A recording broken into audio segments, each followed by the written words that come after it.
So, you're considering walking out of school in protest. You may have concerns about being safe in your school. You may have concerns about the world unrelated to your school but still related to your future. You may feel strongly that students should be part of any political discourse, and the only way for the media to take you seriously is through action. Whatever the reason, you need to go about this carefully and safely so that you and your fellow students can successfully get your point across without suffering serious consequences from school administrators or law enforcement. I used to be a teacher.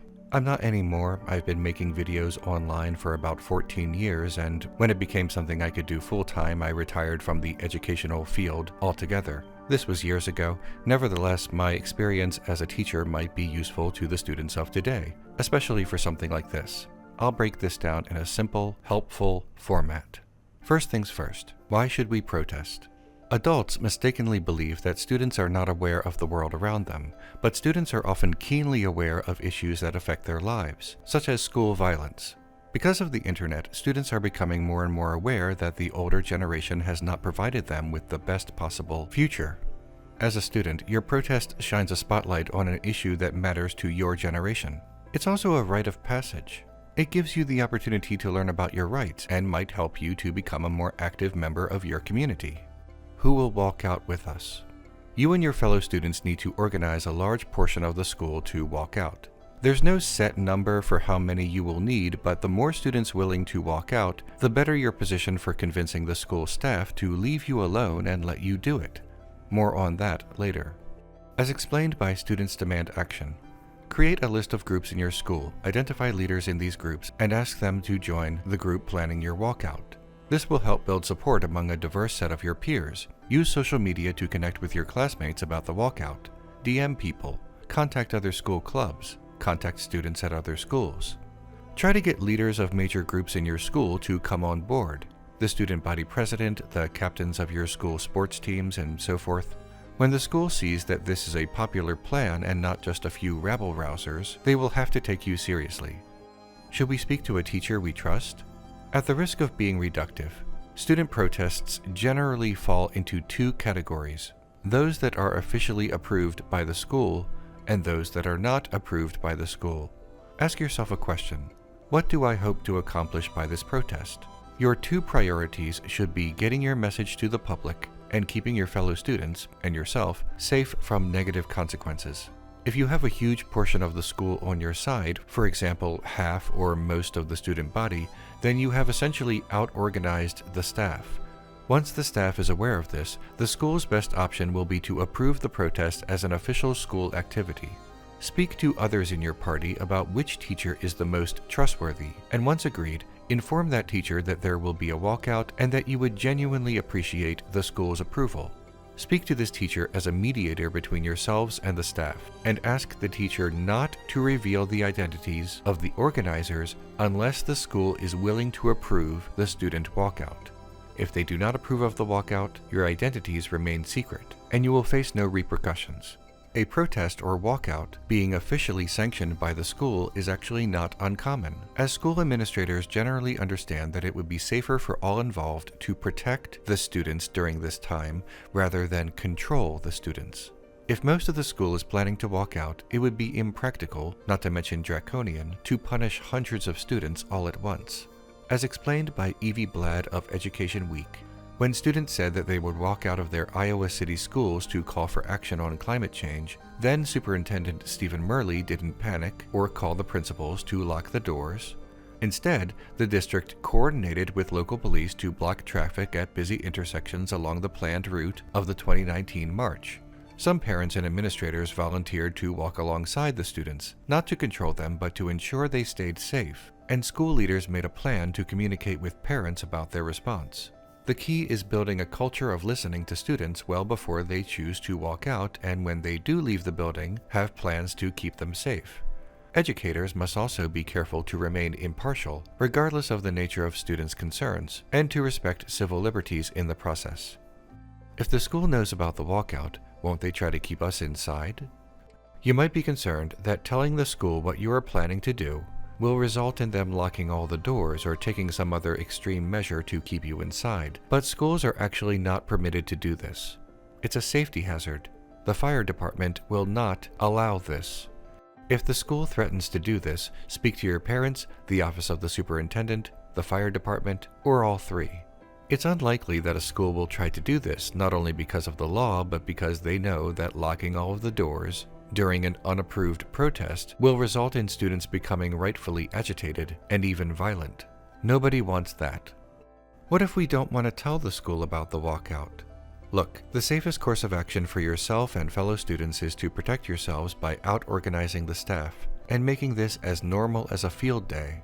Nevertheless, if there are unusual circumstances or if the school knows but won't approve of the walkout, what you do is up to you. I simply cannot tell you to do something potentially illegal. I'm an adult. Should we inform the media? Absolutely. If your school approves the walkout, speak to local newspapers and TV stations, but also national news organizations and websites. Your message needs to get out there.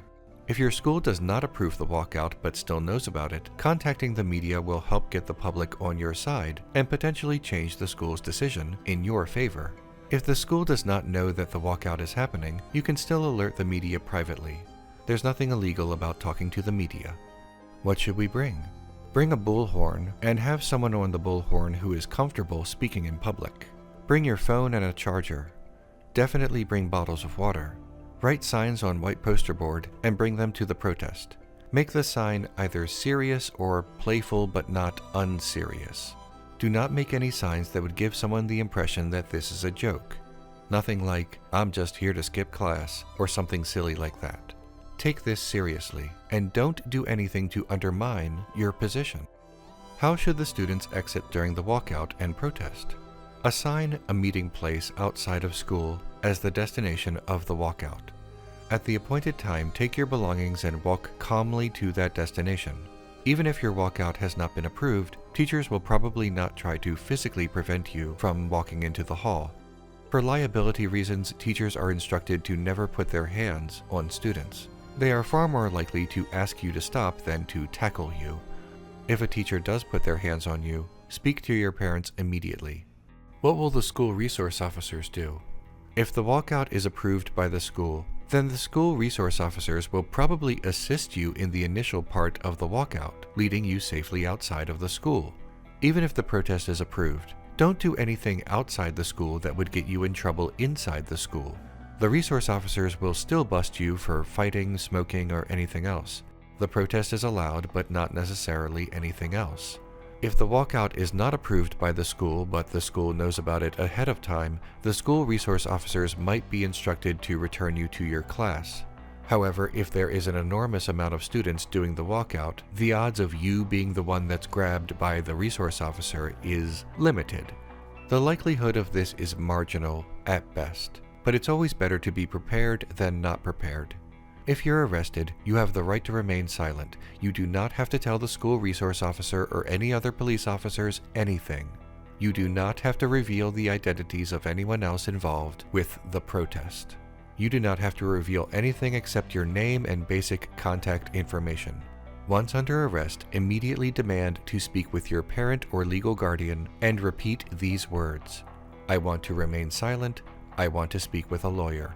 When the officer asks why, or asks you some other question, or literally anything else, just repeat that phrase: "I want to remain silent. I want to speak with a lawyer." If you are given a phone, contact your parent or legal guardian and have them help arrange this for you. When you're on the phone, don't say anything incriminating. How do I fight a suspension if I believe I've been unfairly punished? If the walkout was approved, this will not apply to you, but if the walkout was not approved, you might face a punishment common to students, detention or suspension. An unapproved walkout is an unexcused absence.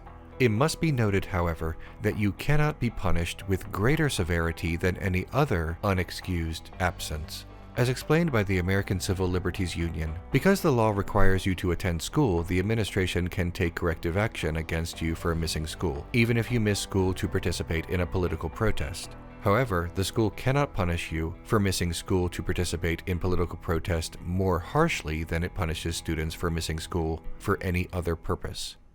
Conclusion.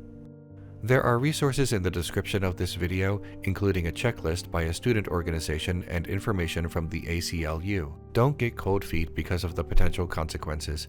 Stand by your fellow students. There is strength in numbers. You can do this.